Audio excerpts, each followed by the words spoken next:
Now, Alabama's coming off the worst loss probably in the history of their program, losing to Vanderbilt.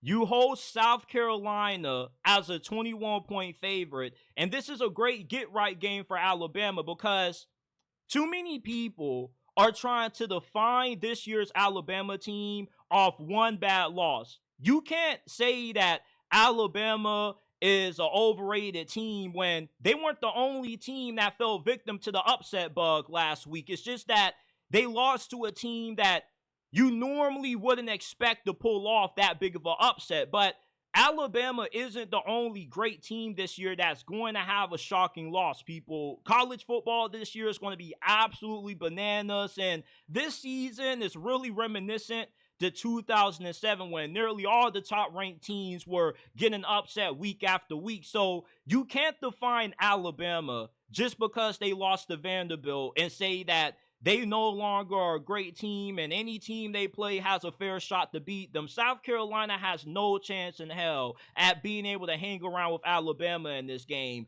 The biggest reason why is because, first of all, their offense is a one-trick pony. If they can't run the football, they can't score points.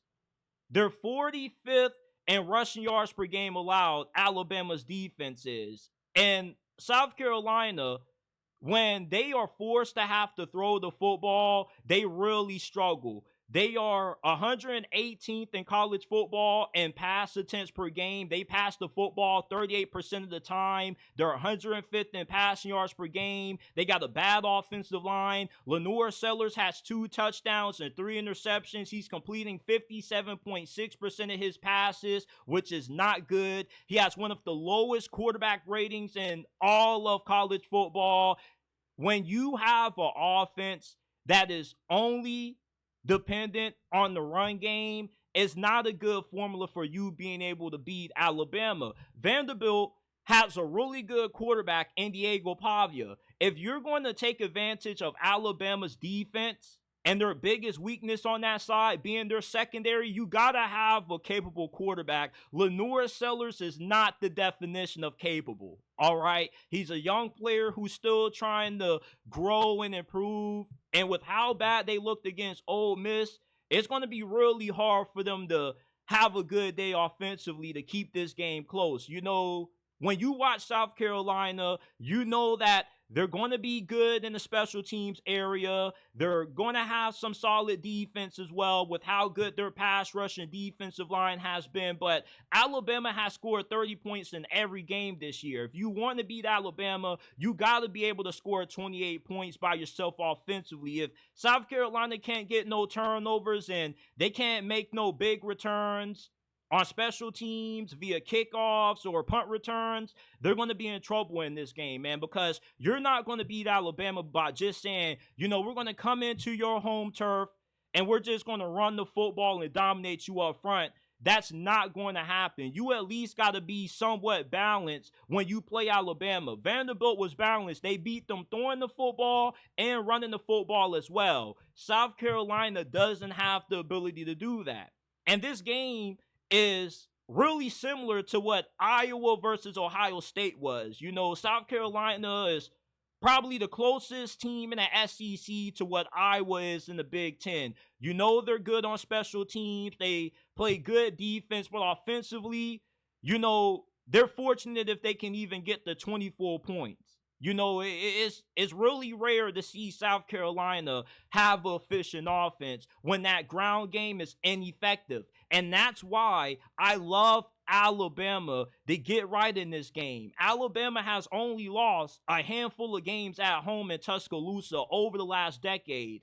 And I think that it's really disrespectful to say that South Carolina has a chance to keep this game close when they can't throw the football. You know, Kalen DeBoer is a really good coach. He has a really good coaching staff down there. That Vanderbilt loss was probably the best thing to happen to Bama because now they got a wake-up call. They know that they got to play better football. They got to make some changes, and losing to Vandy was probably the worst possible outcome that South Carolina could have going into this game because you're going up against a really motivated team. You saw the huge temper tantrum that Malachi Moore threw at the end of that Vandy game. He ended up throwing his mouthpiece, kicking the football after the ref had spotted it. You know, that's a team that was really pissed off last week, man. They're going to come out here with the point to prove, and they're going to look to make a statement, especially Kalen DeBoer. Could you imagine being Kalen DeBoer, replacing the legend that is Nick Saban? You're coming off the biggest win of the year, that emotional high that you got beating Georgia at home, and then you follow that up with probably the worst loss in program history.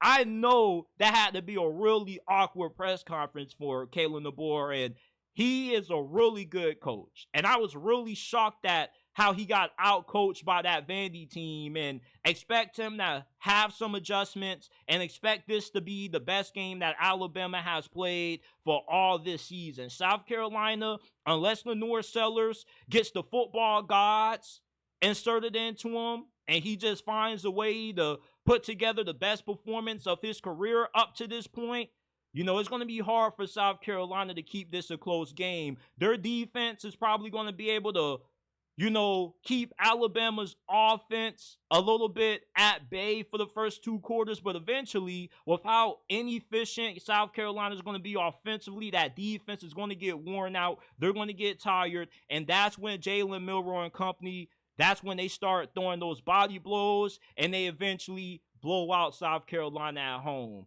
I think that is really stupid to be wasting money betting on South Carolina to pull off an upset, man. I see a good amount of people taking South Carolina money line. I'm trying to warn y'all, do not overlook this Bama team just because they lost to Vandy last week, man. One loss does not define the entirety of the season for Alabama.